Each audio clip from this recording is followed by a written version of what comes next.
Okay, well, now I want to talk about one of the movies of the year. This is a film that I knew I was going to love from the moment I first saw the trailer. I saw the trailer for Touch several months ago now and instantly went, there's something special about that film. I could tell straight away.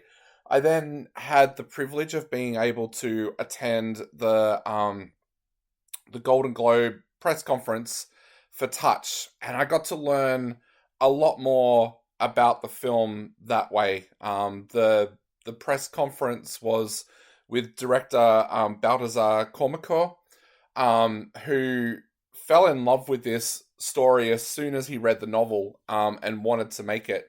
But there was a real journey for him making this movie as well. Um, First of all, he wanted actor and singer Elgith Olafsson to play the lead role, and it ended up being his last ever role before his retirement because of his health. The other big surprise for him was his son Palmy really wanted to be in this movie. He'd never acted before, and he kind of went in a roundabout way to put himself in front of the producers so that he could act in this film with his dad directing. So there's a real personal touch to this film for Balthazar, but I should tell you a little bit about this film. Um, Basically, it is told almost in two halves in a sense that do interact. In the first part, you have Christopher, which is played by Olafson, and he finds out that he is extremely sick. Um, and that leads him on a little bit of a journey. He wants to go back and find his past love, the woman that he loved that got away from him. And I won't go too much into that to spoil it for you. But basically, when he was a lot younger and living in London, he left university because it wasn't what he expected it to be. And of course, the young uh, the young Christopher is played by Balthazar's son Palmy. Um, he met a woman named Miko, played by Koki, and they had a romance. And it's not that traditional romance. I shouldn't just say it's a romance. It is a thinking person's romance where at first it's like, no, this is never going to work. And then they fall in love with each other. But again, I won't go into a spoiler, but her whole family packs up and leaves without telling Christopher. So years and years later, he decides to make the trip to Japan to try and find out what happened to Miko, whether she's still alive, whether she's died years earlier. He decides to go on that mission to find it. This is a truly beautiful film. Um, it's got an amazing pace. I can't say it's too slow. I can't say that it's too fast.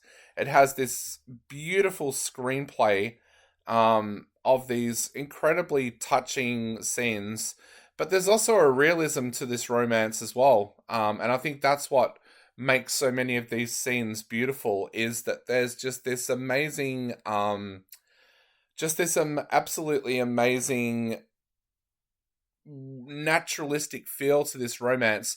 You instantly fall in love with both characters and you want them to be happy.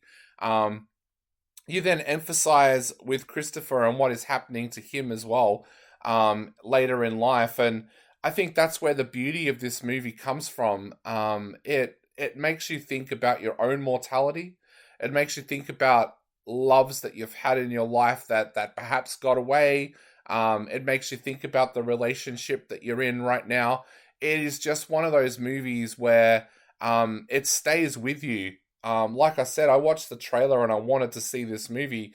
Um, Ever since hearing the press conference with Baltazar and then also watching the movie, this movie won't leave me. I find nearly every day I constantly think about something from this film, whether it's thinking about something with my own life or thinking about something that happened in this film, but it is such a beautiful film. It's one of the only films this year where I've come out of the media screening and started telling people straight away, you need to go and see this film. You need to go and see this film. It is absolutely an amazing film. Beautiful performances in this as well.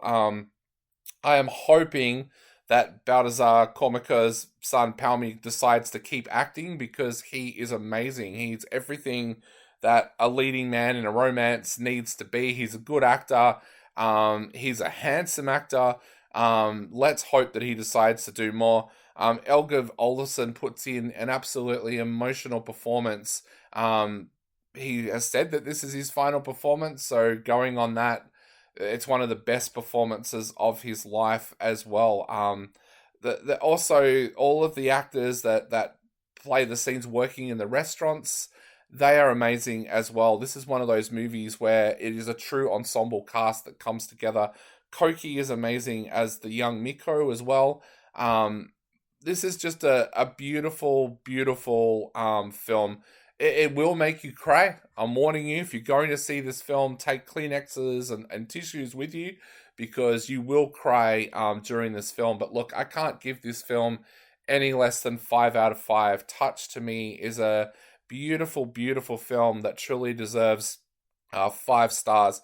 I have no hesitation at all at saying that this is one of my favorite movies of the year. It has got a little bit of a limited release, so if you want to go and see it in cinemas, make sure you check your local cinema guide to see where it's showing near you. But I am giving Touch 5 out of 5.